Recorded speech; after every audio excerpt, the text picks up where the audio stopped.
Hello everyone, it's David again. Season 3 Episode 9 Point of No Return. Starts off with Londo chiding Veer over his report on the Mimbari.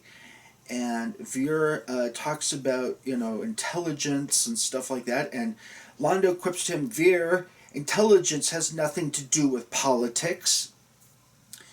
Nice little jab in there against politicians. And he talks about Lady Morella will visit Babylon 5, and he had to pull all kinds of favors. Lady Morella is a seer and was Emperor Turhan's third wife. And so he wants to get his reading. I guess he can't go to the lady, and reading his palm and stuff like that. I guess he wants to have the full works. We zip on in, and Sheridan is watching from some Earth officers, contacting him, and the elite guard has opened fire on the Senate building, and Earth Alliance is reeling from the martial law decree. We zip on in and cue the entrance. Now, Lady Morella is shockingly played by Majel Barrett, and for those of you who don't know who Majel Barrett is, obviously, you don't follow sci-fi very much. She is the wife of Gene Roddenberry, and she played the nurse for Dr. McCoy on the original 1960 series Star Trek.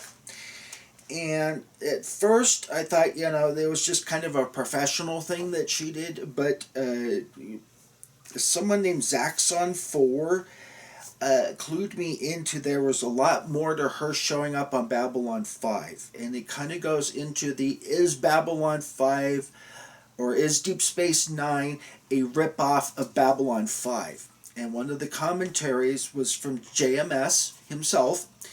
And it talks about, him saying that Deep Space Nine was a ripoff. A lot of the people from the Star Trek, and especially on the Deep Space Nine cast,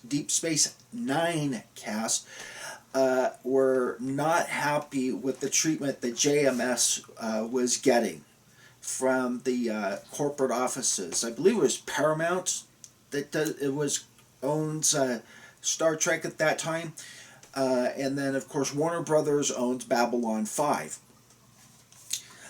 And it basically talks about, a lot of the actors on Deep Space Nine were not happy about his treatment. So you'll see a lot of those actors making appearances kind of as a smack in the face to Paramount or whoever Star Trek, owned at the time. Of, hey, this ain't right. What you're doing ain't right. Zip on in, and we are in command and control, and Lieutenant Corwin kind of basically asks Captain Sheridan, how did this happen? What did we do wrong? And he's like, I really don't know, Lieutenant. I don't know what to tell you. There's a Night Watch meeting at 11 o'clock, and we all know that Night Watch will be tasked with off-world security. And they're basically going to take over Babylon 5 and get rid of Captain Sheridan and Chief Garibaldi. We zip on in, and Garibaldi releases Jakar early. He's like, look, I've got a lot more things to worry about than having guards sitting here babysitting you. And Jakar says, I might have some help here later in the day. I'll get in touch with you later.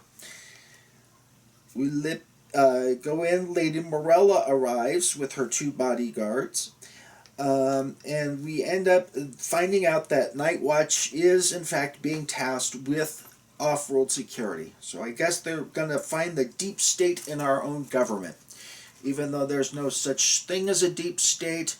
But what the hell? It justifies our actions.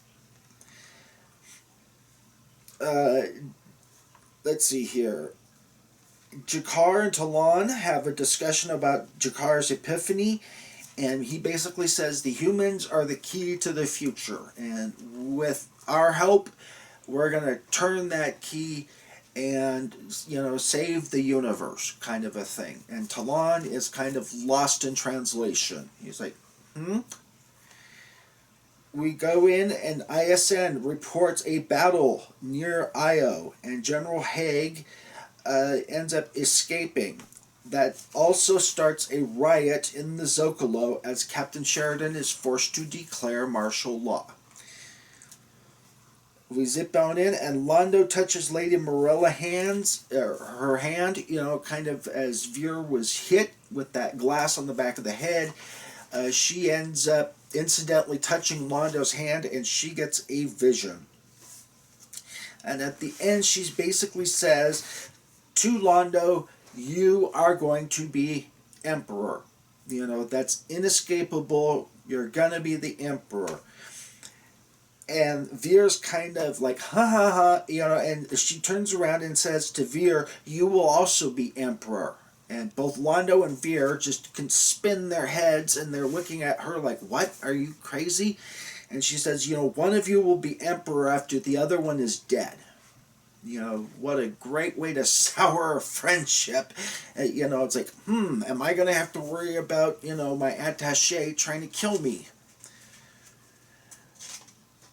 We end in one of these scenes of irony. Lady Morella, a Centauri, gets on the transport tube, and Talon is there, and he's unarmed with a big sword. So, kind of talk about uncomfortable. We end in, and Jakar wants in on the alliance, and he ends up getting a bunch of Narns to help with security after Sheridan tricks the Night Watch. And we end with 4 of the 5 cruisers with General Haig have been shot down. They'll probably catch up with General Haig the next time he comes out of hyperspace. And as soon as that happens, Babylon 5 is going to be their next target. And so we see, or set up for episode 10, Severed Dreams, which has one of the best CGI battle scenes in all of sci-fi dumb. Is that a word? I guess. So, one of my favorite episodes coming up next. So, as always, like, comment, subscribe. I hope you all are having a wonderful day, and I will see you next episode.